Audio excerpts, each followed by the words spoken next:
दोस्तों नमस्कार। आज हम जानेंगे कि हमारे साला के SBI DigiGo अकाउंट से संबंधित वेंडरों को भुगतान किस प्रकार करना है। मैं बताना चाहूँगा कि SBI DigiGo में साला एकीकृत निधि जारी हो चुकी है और उस राशि से हमें हमारे साला में आवश्यक सामग्री क्रय करना है, हमारी साला की रंगाई पुताई करना है और उसके बाद संबंधित वेंडरों को भुगतान किया जाना है। मैं उम्मीद करता हूं कि भुगतान हेतु आपने वेंडर बना लिया होगा या हो सकता है कि कुछ वेंडर पिछले साल से बने हों। यदि आपको नए वेंडरों को भुगतान करना है तो भुगतान से पूर्व हमें वेंडर बनाना होगा। वेंडर बनाने की पूरी प्रक्रिया मैं आपको इस वीडियो के डिस्क्रिप्शन बॉक्स में लिंक दे दूंगा। उस लिंक के माध्यम से आप समझ पाएंगे कि किस प्रकार हमें नए वेंडर बनाना है। वीडियो में आगे बढ़ने से पहले मैं आपसे कहना चाहूँगा कि यदि चैनल में नए हैं तो चैनल को सब्सक्राइब करें, वीडियो को लाइक करें और ये महत्वपूर्ण जानकारी अपनों तक जरूर पहुंचाएं ताकि इस DigiGo में भुगतान के लिए सभी को आवश्यक जानकारी मिल सके और सभी आसानी से कार्य कर सकें। साथियों, इस भुगतान की प्रक्रिया में हमें 3 लोगों की आवश्यकता होती है। एक होता है मेकर, दूसरा होता है चेकर और तीसरा होता है अप्रूवर। इन तीनों की आईडी से हमें भुगतान की प्रक्रिया करना होता है। जहां पर संस्था में 2 ही शिक्षक हैं, वहां हमें मेकर और अप्रूवर दोनों की आईडी से हम इस भुगतान की प्रक्रिया को संपन्न कर सकते हैं। आइए मैं आपको स्टेप बाय स्टेप समझाता हूं कि किस प्रकार से हमें वेंडरों को भुगतान करना है। वेंडरों को भुगतान करने से पूर्व हमें आप यह देखिए कि जो एक नोट शीट आपको डिस्प्ले हो रही है, इस नोट शीट को आप सावधानी पूर्वक भर लें और भरकर तैयार रखें ताकि यह नोट शीट हम आगे अपलोड कर सकें। इस नोट शीट को मैं अपने डिस्क्रिप्शन बॉक्स के लिंक में PDF बनाकर अपलोड कर दूंगा। इसे आप आसानी से डाउनलोड कर सकते हैं और उसका प्रिंट लेकर आप इसको सावधानी से भर के और भुगतान की प्रक्रिया प्रारंभ कर सकते हैं। आइए मैं आपको बहुत ही आसान तरीके से बताता हूं कि SBI DigiGo में हम किस प्रकार से वेंडरों को भुगतान करेंगे। आइए हम समझते हैं कि DigiGo कैसे लॉगिन करेंगे और वेंडर को कैसे भुगतान करेंगे। सबसे पहले कोई एक ब्राउज़र ओपन कर लेते हैं, उसमें लिखेंगे हम SBI DigiGo और लिखकर हम इंटर करेंगे। हम जैसे ही इंटर करते हैं हमारे सामने जो सर्च रिज़ल्ट आता है उस सर्च रिज़ल्ट के पहले ही सर्च में हम क्लिक करेंगे जिसमें लिखा हुआ है SBI DigiGo login. SBI DigiGo में लॉगिन करने के बाद हमारे पास लॉगिन पेज ओपन होता है और हम अपने इस लॉगिन पेज में यूज़र नेम और पासवर्ड इंटर करेंगे। मैं अपना यूज़र नेम इंटर करता हूँ। ध्यान रखें कि यूज़र नेम और पासवर्ड डायरी में नोट करके रखें ताकि आगे किसी भी प्रकार की आपको समस्या ना हो। मैं यहाँ पर अपना यूज़र नेम एंटर कर रहा हूँ और अब मैं पासवर्ड एंटर करता हूँ। बड़े सावधानी पूर्वक हम पासवर्ड को एंटर करेंगे ताकि कहीं त्रुटि ना हो और लॉगिन में हमें समस्या ना हो। अब हम कैप्चा कोड को एंटर करते हैं। कैप्चा कोड एंटर करने के पश्चात हम लॉगिन करेंगे और लॉगिन की बटन पर क्लिक करेंगे तो ये लॉगिन हो रहा है। थोड़ा सर्वर की समस्या हो सकती है, देरी लग सकती है लॉगिन में। और ये देखिए हमारे सामने लॉगिन हो गया है और एक नया पेज हमारे सामने ओपन हो गया है। ये राज्य शिक्षा केंद्र का DigiGo का डैशबोर्ड है। इस डैशबोर्ड में आप देखेंगे कि बजट अलॉटेड अमाउंट लिखा हुआ है, बजट एलोकेटेड लिखा हुआ है, एक्सपेंडिचर टिल डेट और एक्सपेंडिचर इन प्रोग्रेस, ये अलग अलग चीज़ें दी हुई हैं। इसमें हमें यह ध्यान देना है कि भुगतान कैसे करना है और भुगतान की प्रक्रिया क्या होगी। इसके लिए हम माई मॉड्यूल में क्लिक करेंगे। लेफ़्ट कॉर्नर पर जो माई मॉड्यूल लिखा हुआ है उस पर हम क्लिक करेंगे और जब हम क्लिक करेंगे तब हमारे पास एक फिर से नया पेज ओपन हो जाता है। इसमें हमें देखना है कि फंड डिस्बर्समेंट में हमें क्लिक करना है। और जैसे ही हम फंड डिस्बर्समेंट में क्लिक करते हैं फिर हमारे सामने दो ऑप्शन ओपन हो जाते हैं, जिसमें हम पहले वाले ऑप्शन पर क्लिक करेंगे। और पहले वाले ऑप्शन पर क्लिक करेंगे तो यहाँ पर वेंडर को भुगतान के लिए एक नया पेज ओपन हो जाता है। यहाँ पर फाइनेंशियल ईयर पहले से ही सेलेक्ट है, तो हमें सेलेक्ट करने की ज़रूरत नहीं है। फाइनेंशियल ईयर पहले से ही 2023-24 यहाँ पे लिखा आ रहा है। यहाँ पर डीडीओ का नाम लिखा आ रहा है और यहाँ पर वेंडर की डिटेल आ रही है। तो हम यहाँ पर वेंडर पर क्लिक कर लेंगे और दो ऑप्शन हैं यहाँ पर, बेनिफिशियरी और वेंडर। तो हम वेंडर पे क्लिक कर लेंगे और अगला जो स्टेप होगा वेंडर टाइप हमें सेलेक्ट करना है। वेंडर टाइप में हमें देखना है कि वेंडर, यहाँ पे वेंडर पेमेंट पर हम क्लिक करते हैं और वेंडर पेमेंट को सेलेक्ट कर लेते हैं। अब यहाँ पर आगे वेंडर की जानकारी ओपन हो जाती है। अब हम देखेंगे कि वेंडर वाले कॉलम में एक दूरबीन का आइकॉन बना हुआ है। यहाँ पर हम क्लिक कर लेंगे और क्लिक करने के उपरांत जिस वेंडर को पेमेंट किया जाना है उस वेंडर को हम सेलेक्ट करेंगे। तो सबसे पहले हम यहाँ वेंडर टाइप पर क्लिक करेंगे। तो वेंडर टाइप में हम देखेंगे कि यहाँ पर कमर्शियल भुगतान है या पर्सनल भुगतान है या इंस्टीट्यूशनल भुगतान है या एनजीओ को भुगतान करना है। तो हमें कमर्शियल भुगतान करना है तो हम कमर्शियल पर क्लिक करेंगे और आगे फिर हम अपना स्टेट सेलेक्ट करेंगे और यहाँ पर हम अपना स्टेट सेलेक्ट कर लेंगे। स्टेट सेलेक्ट करने के बाद वेंडर का डिस्ट्रिक्ट सेलेक्ट कर लेंगे और डिस्ट्रिक्ट सेलेक्ट करने के बाद हम वेंडर का कोड चूँकि हमें पता नहीं है हम उसे छोड़ देंगे और यहाँ पर वेंडर का नाम लिखेंगे। उसके पहले हम ऑलरेडी पेड वेंडर पर क्लिक कर देंगे ताकि जो पहले से भुगतान किए हुए वेंडर है उनकी भी लिस्ट आ जाएगी। और हम वेंडर नेम पर यहाँ हम नाम सर्च कर लेंगे जिस वेंडर को हमें भुगतान करना है। ये मैंने नाम लिखा और सर्च पर क्लिक किया। ये हमारे सामने एक सर्च रिज़ल्ट आ गया। जिस वेंडर को हमें भुगतान करना है उसका सर्च रिज़ल्ट आ गया और हम यहाँ पर देखेंगे कि पूरी डिटेल, अकाउंट नंबर वगैरह हम ठीक से चेक कर लेंगे और यदि वह सही है, हम जिस वेंडर को पेमेंट करना चाह रहे हैं, तो यहाँ पर एक चेक बॉक्स है लेफ़्ट कॉर्नर पर, वहाँ पर क्लिक करेंगे और क्लिक करने के बाद नीचे ओपन की बटन को क्लिक करेंगे और ये कन्फर्मेशन पूछ रहा है क्या इसी वेंडर को पेमेंट करना है। तो हम यहाँ पर यस पर क्लिक कर देंगे और यस पर क्लिक करने के बाद यह वेंडर सेलेक्ट हो जाएगा। हम यस पर क्लिक करते हैं। ये देखिए जैसे ही हम यस पर क्लिक करते हैं यहाँ पर वेंडर की डिटेल आ चुकी है और पेमेंट करने के लिए यह वेंडर सेलेक्ट हो चुका है। अब हम यहाँ पर एक्टिविटी में देखेंगे। एक्टिविटी में यहाँ पे ये दूरबीन वाले आइकॉन पर क्लिक करके हम देखेंगे कि हमें किस मद का भुगतान करना है। उस मद को हम सेलेक्ट करेंगे तो हमारा मद है कंपोजिट स्कूल ग्रांट।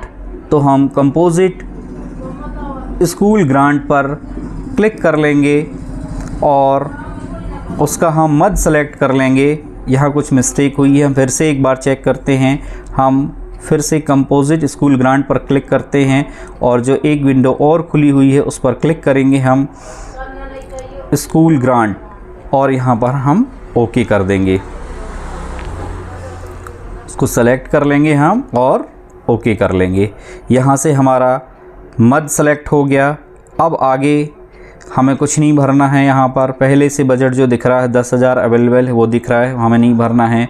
आगे यहाँ पर ध्यान देना होगा कि जिन जिन कॉलम में और जो ब्लैंक ऑप्शन है वहाँ पर रेड स्टार लगा हुआ है सिर्फ उन्हें ही भरना है और बाकी को छोड़ देना है। यहाँ पर लेज़र में हम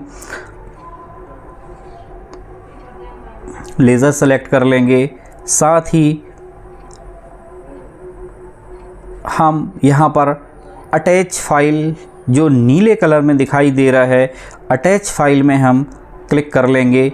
अटैच फाइल में हमें वह फाइल अपलोड करना है, जिस नोट शीट को हमने तैयार किया था, जो स्वीकृति आदेश को हमने तैयार करके रखा था, उस स्वीकृति आदेश को हम यहाँ पर अपलोड करेंगे, जो हमारे मोबाइल में सेव होना चाहिए और भली भांति भरी होना चाहिए, और उसमें जिन जिन वेंडरों को भुगतान किया जाना है उनकी जानकारी होना चाहिए। यहाँ पर एक नई विंडो ओपन होती है। अब यहाँ पर ब्राउज़ के ऑप्शन पर हम क्लिक करेंगे और ब्राउज़ के बाद हम देख लेंगे कि वह नोट शीट जो हमने तैयार करी है, जिसमें हेडमास्टर और एसएमसी अध्यक्ष के साइन हैं, वह कहाँ पर हमने सेव किया है, उसको हम सेलेक्ट कर लेंगे। और सेलेक्ट करने के बाद ओपन की बटन पर हम क्लिक करेंगे। यहाँ पर हम ओपन की बटन पर जैसे ही क्लिक करते हैं तो ये फ़ाइल यहाँ अटैच हो चुकी है, वह नोट शीट यहाँ पे अटैच हो चुकी है। अब यहाँ पर हमें अपलोड की बटन पर क्लिक करना है। नीचे लेफ़्ट में अपलोड की बटन है, आप देखेंगे यहाँ पर ये ब्लू फॉन्ट्स में लिखा हुआ आ रहा है कि आपकी फ़ाइल अपलोड हो चुकी है। और यहाँ पर हम कैपिटल सेलेक्ट कर लेंगे, एक्सपेंस टाइप में हम कैपिटल सेलेक्ट कर लेंगे और इसको हम ऐड कर लेंगे। ये ऐड बटन पे जैसे ही क्लिक करते हैं हमारे पास वेंडर को भुगतान करने की पूरी डिटेल आ जाती है और प्रपोज़ल लगभग हमारा तैयार हो जाता है। यहाँ आप सोच रहे होंगे कि हमने सारी जानकारी तो भर ली, लेकिन पेमेंट कितनी करना है वो यहाँ पे शो नहीं हो रही है। तो उसके लिए हमें देखना है, ये जो डिस्क्रिप्शन लिखा हुआ है, डिस्क्रिप्शन के नीचे ऐड लिखा हुआ है, हमें यहाँ पर ऐड पर क्लिक करना है। हम ऐड पर क्लिक करते हैं और सबसे ऊपर वाले ऑप्शन में जितना भी पेमेंट हमें करना है संबंधित वेंडर या बहुत सारे वेंडरों को, यहाँ पर हम राशि एंटर कर देंगे और हम यहाँ पर राशि एंटर करेंगे। राशि एंटर करने के उपरांत नीचे जो ओके बटन है उस पर क्लिक कर देंगे। आप देखेंगे यहाँ पर राशि शो होने लगी है, नेट अमाउंट शो होने लगा है। और नरेशन में आप कुछ भी आपको जो ठीक लगे लिख सकते हैं, प्रपोज़ल कंप्लीट, वेंडर पेमेंट या ओके, सिंपल आप ओके भी लिख सकते हैं, जो आपको उचित लगे आप यहाँ पर लिख सकते हैं। तो मैं यहाँ पर ओके लिखकर इसको वैलिडेट करता हूँ। नीचे वैलिडेट की बटन दी हुई है, हम यहाँ पर वैलिडेट पर क्लिक करेंगे।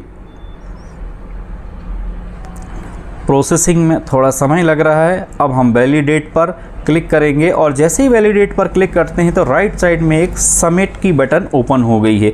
अब हमें यहाँ पर सबमिट की बटन को क्लिक करना है। तो यह एक बार पूछता है कि do you want to submit, तो यस पर जैसे ही हम क्लिक करते हैं तो ये सक्सेसफुल हो जाता है और यह मैसेज हमारे सामने आया है कि यह आपका प्रपोज़ल चेकर या अप्रूवर के लॉगिन पर सेंड कर दिया गया है। अब हमें इसे ओके पर क्लिक करेंगे और ओके पर क्लिक करने के बाद हम इसे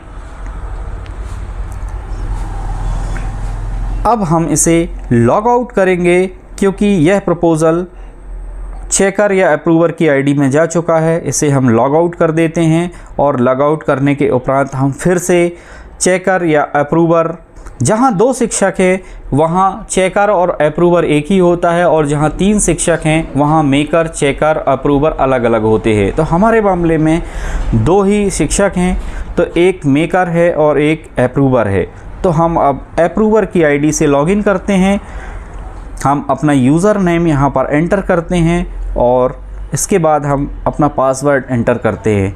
मैं फिर ध्यान दिलाना चाहूँगा कि यूज़र नेम और पासवर्ड हमेशा एक सुरक्षित डायरी में सेव रखें, ताकि गुमे ना और किसी भी प्रकार से उनका दुरुपयोग ना हो सके।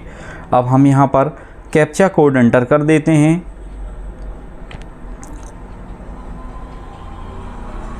कैप्चा कोड एंटर करने के उपरांत हम लॉगिन की बटन पर क्लिक करेंगे। लॉगिन की बटन पर जैसे ही हम क्लिक करते हैं तो यहाँ अप्रूवर का डैशबोर्ड ओपन हो जाता है और आप देखेंगे कि ऊपर जो डैशबोर्ड में अमाउंट लिखा हुआ है वहाँ पर राइट कॉर्नर में लिखा हुआ है एक्सपेंडिचर प्रोग्रेस 10,000। अब यहाँ पर हमें लेफ़्ट कॉर्नर पे आना है इनबॉक्स पर। इनबॉक्स में हमें क्लिक करना है। चूँकि वहाँ से जो एक प्रपोज़ल सेंड किया गया था वो इनबॉक्स में आ चुका है, हमने इनबॉक्स में क्लिक कर चुका है और ये डिटेल ओपन हुई है। यहाँ पर ये ब्लू में जो कुछ लिखा हुआ है उस पर हमें क्लिक करना है और क्लिक करने के उपरांत हमें भुगतान की प्रक्रिया को आगे बढ़ाना है। हम यहाँ एक बार इसे अच्छे से चेक कर लेते हैं, फिर हम क्लिक करते हैं। डॉक्यूमेंट नंबर लिखा हुआ है, इस पर हम क्लिक करेंगे और क्लिक करने के उपरांत यह जो प्रपोज़ल सेंड हमारे इनबॉक्स में आया था उसकी पूरी जानकारी यहाँ पे है। एक बार फिर से चेक कर लें, यदि प्रपोज़ल सही ढंग से बना हुआ है और कंप्लीट जानकारी फिल है तब हम इसे पास्ड फॉर पेमेंट या ओके या जो भी आपको ठीक लगे आप यहाँ पर लिख सकते हैं उचित शब्दों का प्रयोग करते हुए। और रिमार्क में हमने लिख दिया है पास्ड फॉर पेमेंट और नीचे जो वेंडर की डिटेल दी हुई है वहाँ पर हम चेक मार्क लगा देते हैं और चेक मार्क लगाने के उपरांत हम इसे अप्रूव करेंगे। एक बार सेव करके देख लेते हैं, सेव अभी नहीं हो रहा है तो हम इसको अप्रूव में क्लिक कर देंगे। चेक मार्क लगाते हुए सभी कॉलम में और सभी डिटेल एक बार ठीक से चेक करते हुए हम अप्रूव पर क्लिक करेंगे। अप्रूव पर जैसे ही क्लिक करते हैं ये पूछता है do you want to continue, हम यहाँ पर यस करेंगे। यस करने के बाद हमारे मोबाइल पर एक OTP आएगी, उस OTP को यहाँ पर एंटर करना है। अपने मोबाइल को चेक कर लें और जैसे ही मोबाइल पर OTP आती है OTP को यहाँ पर एंटर करें सावधानीपूर्वक और OTP एंटर करने के बाद इसे आप सबमिट कर दें। जैसे ही आप सबमिट करते हैं यहाँ पे ये सक्सेसफुल का ऑप्शन आ जाता है और हम देखेंगे कि हमारा यह पेमेंट की प्रक्रिया पूरी हो चुकी है। अगले 24 घंटों में वेंडर के खाते में यह अमाउंट चला जाएगा। अब हम मॉड्यूल पर क्लिक करेंगे और मॉड्यूल पर क्लिक करने के बाद हम देखेंगे कि यहाँ पर एक नया ऑप्शन दिखने लगेगा जो बताता है कि यहाँ पर पेमेंट प्रोग्रेस में है। थोड़ी ही देर में यहाँ पर हम देखेंगे कि मॉड्यूल ये हमारे पास एक डैशबोर्ड ओपन हो गया है और डैशबोर्ड में हम देखेंगे कि एक्सपेंडिचर प्रोग्रेस में अमाउंट दिखा रहा है, मतलब यह अभी प्रोग्रेस में है, कंप्लीट नहीं हुआ है। जैसे ही कंप्लीट हो जाएगा तो ये कंप्लीट लिखा आ जाएगा और संबंधित वेंडर के अकाउंट में भुगतान हो जाएगा। वीडियो पसंद आया हो तो कमेंट में ज़रूर बताएं कि वीडियो कैसा लगा और लाइक करें। वीडियो में अंत तक बने रहने के लिए आपका बहुत बहुत धन्यवाद।